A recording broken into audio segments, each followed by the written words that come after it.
Hey there, tech enthusiasts.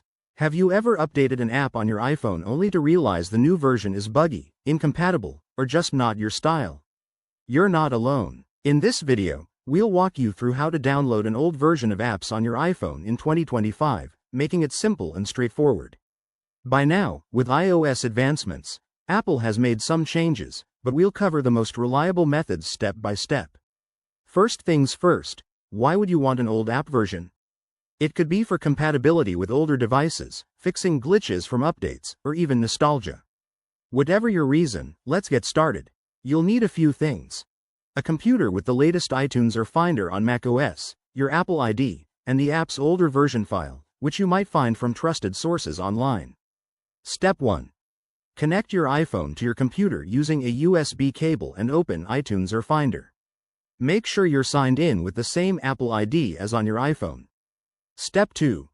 In iTunes, go to the Library section and search for the app you want. If it's not there, you might need to download the older version IPA file from a reputable site. Be cautious, as this isn't directly from Apple. Step 3. Once you have the IPA file, drag it into iTunes or use the Add to Library option. Then, sync your iPhone by selecting it in the sidebar and clicking Sync or Apply. Step 4. For 2025's iOS updates, Apple might offer a built-in option in Settings, App Store to revert apps, so check there first.